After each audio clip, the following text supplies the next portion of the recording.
Wanted to do a follow-up to the video that I shared with you guys yesterday about the massive jailbreak that took place Friday morning down in New Orleans. This is a story that's garnering not only a nationwide manhunt, but also national attention and news. There has definitely been some developments since what I shared with you guys just yesterday. In that video that I shared yesterday, I said, hey, look, I don't personally blame anybody. Everybody just kind of did what they could do here. There's not a lot of money. There's broken locks. They're understaffed. The prisoners did what you figured that they were going to do if given the opportunity. But though that might have been my opinion on the situation, it certainly has not been the opinion of the masses. Given how much of a time gap there is between when these prisoners actually escaped and when anybody knew about it. And it seems like the escape happened in the early morning hours of Friday morning, Thursday night, possibly even.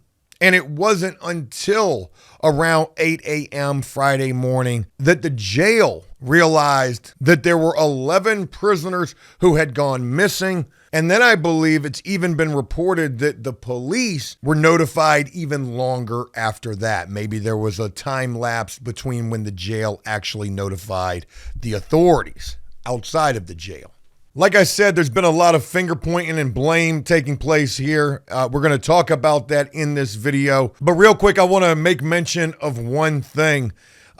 Notice how I'm saying 11 prisoners escaped. The news is reporting that 10 prisoners escaped. But what I'm seeming to realize is that there were two 20-year-olds, two 21-year-olds, and then the rest of the list of prisoners that we mentioned. Originally, as I was sharing about this, I had only mentioned one 20-year-old, but it seems like the other 20-year-old ended up being found pretty much immediately hiding somewhere inside of the jail. The other 20-year-old individual, I believe he was the first one to be apprehended, and at the time of me filming this, so far, 3 of the remaining 10 who actually did get outside of the prison have been apprehended, and 7 still remain on the loose. I want to go ahead and share this with you guys real quick. It says, update on Orleans Parish Jail escapees. Louisiana State Police have transported 3 of the recaptured inmates. Kendall Miles, that's the 20-year-old, the young kid, first one to be reapprehended. Robert Moody and Kenyon Dennis to a secure state correctional facility outside New Orleans early Saturday, May 17th. They are now being held at a higher security location as the search continues for the remaining 7 escapees. And folks, the police are definitely making you aware of each of these individuals that they capture. Posing with these guys, look at this guy with the sad face right here. I'm not sure which of these 10 this guy is right here. Hey, look at the kicks, look at the pants. He got him a fresh fit outside of jail, but unfortunately that was very short-lived for him. Definitely does not look happy to be reapprehended and going back to where his time is probably going to end up getting some additional time added to it.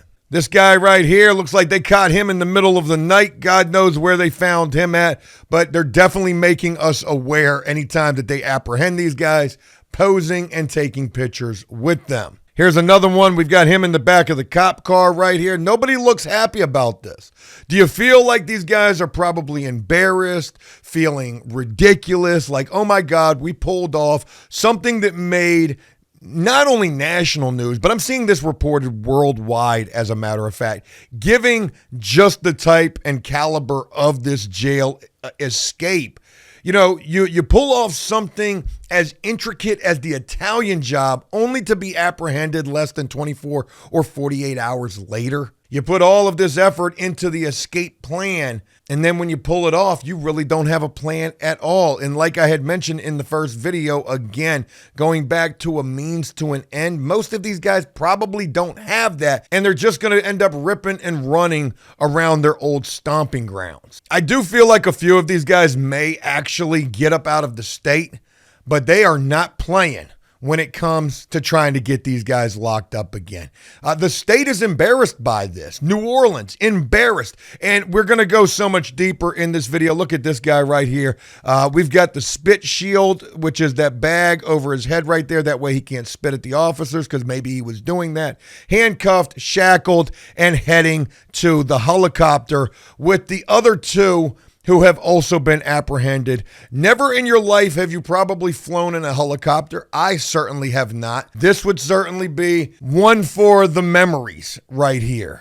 Taking a helicopter ride provided by the state police, flying your ass directly back to jail. And not just jail.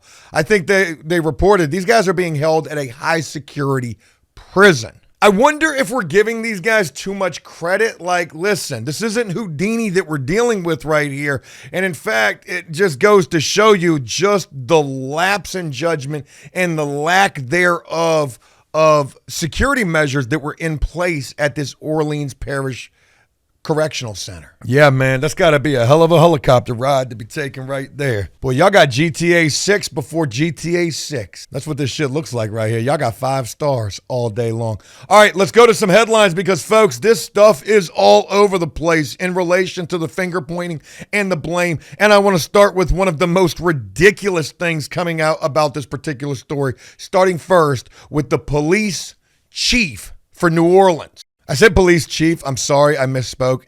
Police spokeswoman. Headline that reads, New Orleans police spokeswoman mocked for her ridiculous glasses after massive jailbreak. Wokeism at its finest. Oh my God. I'm watching a show right now. It's called 0 Day. It's very politically geared about a attack on the U.S. involving a cyber attack. I haven't watched very much of it, but it's very good. And I'm only into the second episode, but they had made mention of people will weaponize any and everything. And this seems like a great example of that. Folks, they're mocking this police spokeswoman because of her glasses right here. And, you know, look, we're talking about New Orleans. We're talking about a place where you've got Mardi Gras and Creole, and it's just a different vibe down there. These shits is probably hitting wherever she's from. She probably thought that these things were fashionable, and I'm not here to make any fashion statements about this. I actually read a comment that said with glasses like those, how could she not see this coming? I'm sorry, I lied to you. I actually didn't read that comment. I made that up. And there I go, making fun of her freaking glasses. Listen, it doesn't matter what the lady is wearing. You know, with as ridiculous of a jailbreak as has taken place down here, it's only fitting that the fit check is just as ridiculous. Have you seen that meme where it's like 3 different pictures of a person dressing up in clown attire, and it's like how I look when I'm getting ready to go clock in for $11 an hour? It's kind of what this reminds me of, but again, let's not make any jokes about the situation. I hate the fact that the politics are being brought into this, but it's like anything else in this world. You know that they will be, so it is what it is. The finger pointing is at an all-time high. I'm not even going to read this story. This is coming to us from the Times of India. India. Again, this story is making worldwide recognition and notoriety. It is absolutely insane. More finger pointing right here. Headline that reads, critics blast hours-long gap before officials disclosed 10 inmates escaped from New Orleans jail. At least a dozen law enforcement agencies are searching for 7 of 10 men who broke out of the New Orleans jail by fleeing through a hole behind a toilet and scaling a wall. Again, with the just level of escapability that this story is about, you got to know everybody's going to be covering this. Everybody's going to be mad.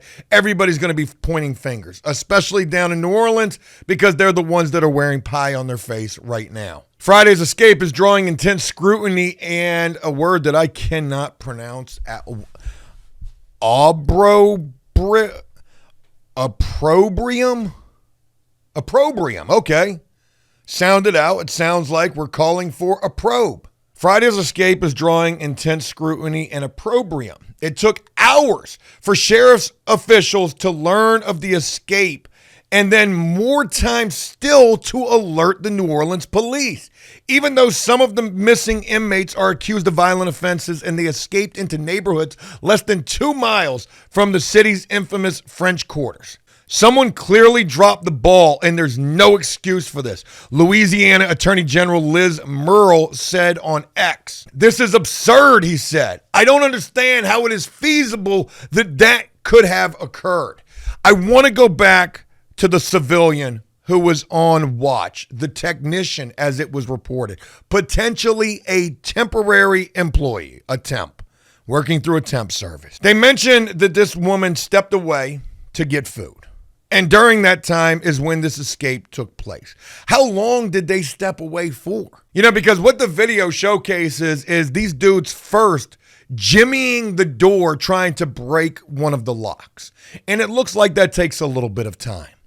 And then from there, possibly the rest of the escape is hatched. When this person returned from getting food, did they have to do rounds? Was that a part of their gig? Or do they just sit in a chair somewhere and just stare at a wall? What exactly was the job of this technician? Because if it was to do rounds and a head count, and forget doing a head count, because as I'm sharing that with you, I'm trying to think to myself, did these guys put dummies in their bunks? And of course they did, because the picture shows the toilet and the sink combination completely just removed and tossed aside. So if you were to make rounds and to look into a cell and see that, you don't even need to worry about there being somebody in the bunk.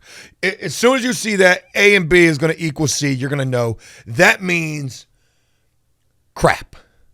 We've probably got an escape. I had shared in the first video that I felt, hey, maybe nobody was involved in this, because from the video that we see, there's no getaway vehicle and, it doesn't seem like anybody's involved. Was the technician actually in on it? Well, you can rest assured, whoever that woman is, she is sitting in an interrogation room right now, or she has been for the last 16 hours, and they have been grilling her on what exactly took place, because the buck stops with her right now, and probably will also as well. Somebody's going to have to take the fall for this. Whether they had anything to do with it or not, somebody is going down for this. Why did it take hours to learn about the escape? The escapees yanked on a door to enter the cell with the hole around 12:30 a.m. By 1:30 a.m., they were outside of the jail. We're talking about an hour. But it was not until a routine morning head count more than several hours later that law enforcement learned they were missing. Officials from the sheriff's office say no deputy was at the pod where the fugitives had been held. There was a civilian employee there, but she had stepped away to get food, they said. How long did she step away for? For 8 hours? You've given a head start to some very dangerous people.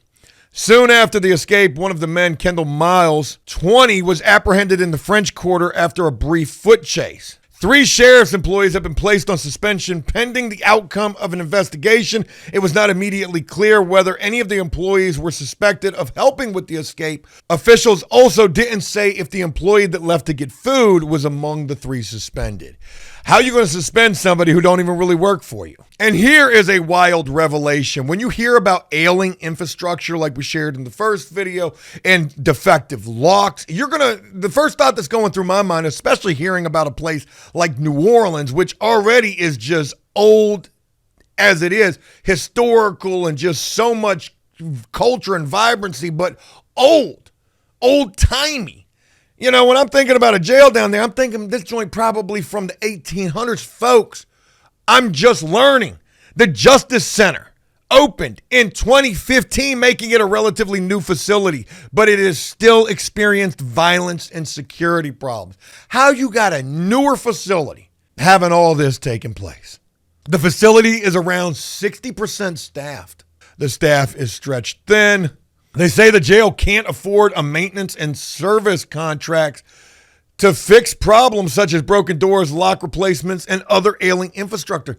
How they can't afford this shit, though, is the craziest thing. First, you can't afford the staff. Now you can't even afford to get maintenance or the contracts to fix the issues. What y'all doing with the jail anyways? I don't know how they're doing things down in New Orleans, and I'm not trying to even give any type of ideas here, but you got to know that they've probably been thought of.